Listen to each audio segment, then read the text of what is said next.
अस्सलाम वालेकुम। आज की वीडियो में हम फैटी लिवर के ऊपर बात करेंगे और फैटी लिवर के ऊपर जो चीज़ हम आज अपने फ़ोकस में रखेंगे वो क्या है, उसके सप्लीमेंट्स। देखिए, ये जो फैटी लिवर है यानी कि जिगर के ऊपर चर्बी का चढ़ जाना या जिगर के अंदर चर्बी इकट्ठी हो जाना, इसकी कॉजेज़ बहुत ही सिंपल सी हैं, बहुत कॉमन कॉजेज़ हैं। एक कॉज़ क्या है कि आप ओबेसिटी की तरफ जा रहे हैं, यानी आपका जो बीएमआई है वो ओवरवेट से वो जो सुई है वो फलांग के ओबेसिटी की तरफ चली गई है, आप बहुत ज़्यादा मोटे हो गए हैं। या ये कि आप दिखने में इतने मोटे नहीं हैं लेकिन आपकी बॉडी के अंदर जो फैट है उसका स्टोरेज थोड़ा ज़्यादा हो गया है। दूसरी चीज़ क्या है कि आपके अगर आप लिपिड प्रोफाइल टेस्ट अपना करवाते हैं तो उसके अंदर हाई ट्राइग्लिसराइड्स और हाई कोलेस्ट्रॉल मेंशन होता है, हाई कोलेस्ट्रॉल जो है उसके अंदर शो हो रहा होता है। जो तीसरी वजह है वो आपकी टाइप 2 डायबिटीज़ है। टाइप 2 डायबिटीज़ जो है ये भी आपको फैटी लिवर की तरफ लेके जाने का एक बहुत बड़ा सबब बन जाती है।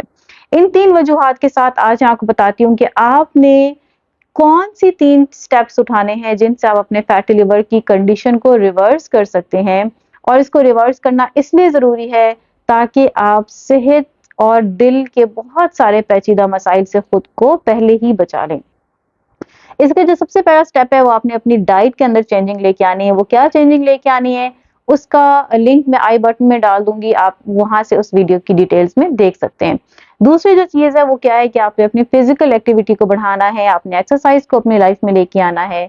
जो तीसरा स्टेप है वो आपके सप्लीमेंट्स हैं। सप्लीमेंट में सबसे पहला जो नंबर आता है, जो आम तौर पे डॉक्टर आपको देते हैं वो मिल्क थिसल है।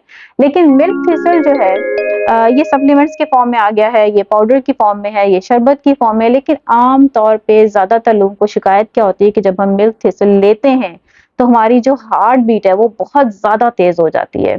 और इसलिए फिर जो दूसरा सप्लीमेंट रिकमेंड किया जाता है, वो एनएसी है यानी एन एसिटाइलसिस्टाइन। पाकिस्तान में ये एसिटाइलसिस्टाइन के नाम से आता है। इसके साशे आते हैं 200 मिलीग्राम के और ये दिन में 1 साशे लेना ही इनफ होता है। तीसरे नंबर पे हमारे पास जो सप्लीमेंट आता है वो ओमेगा 3 है। ओमेगा 3 फैटी एसिड्स जो हैं, ये एंटीऑक्सीडेंट के तौर पे काम करते हैं। बिल्कुल इसी तरह असल में होता क्या है कि जब आपका जो जिगर है उसके ऊपर चर्बी चढ़ जाती है, तो वो एक ऑक्सीडेटिव स्ट्रेस में आ जाता है, वो इन्फ्लेमेशन के घेराव में आ जाता है, वो दुश्मनों को घेराव में आ जाता है। बिल्कुल इसी तरह जिस तरह आपकी बॉडी के अंदर जब कोई बैक्टीरिया एंटर होता है, आपको बुखार होता है या ये कि आपको कोई भी इन्फेक्शन होता है, तो डॉक्टर आपको उस बैक्टीरिया को मारने के लिए एंटी बैक्टीरियल देता है, ठीक है? एंटीबायोटिक्स देता है। बिल्कुल इसी तरह जब आपका जो जिगर है वो ऑक्सीडेटिव स्ट्रेस का शिकार हो रहा होता है, तो आपके जिगर को बचाने के लिए एंटीऑक्सीडेंट दी जाती हैं और उसके अंदर जो सबसे बेस्ट एंटीऑक्सीडेंट है वो ओमेगा 3 फैटी एसिड्स हैं।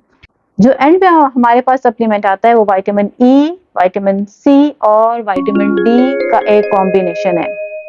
इन तीनों को हम क्यों इकट्ठा लेके चलते हैं? क्योंकि ये तीनों आपके इम्यून सिस्टम को स्ट्रॉन्ग करने के साथ-साथ आपकी शरीयानों की हिफाज़त करते हैं, आपके दिल की हिफाज़त करते हैं, आपको किसी भी तरह के स्ट्रोक होने से बचाते हैं और आपका जो ब्लड है उसको प्यूरिफाई करने की कोशिश करते हैं। जब आपकी बॉडी के अंदर ऑक्सीडेटिव स्ट्रेस कम होने लगता है, तो आहिस्ता-आहिस्ता आपका जो जिगर के ऊपर फैट आ जाता है, वो भी आहिस्ता-आहिस्ता रिमूव होना शुरू हो जाता है।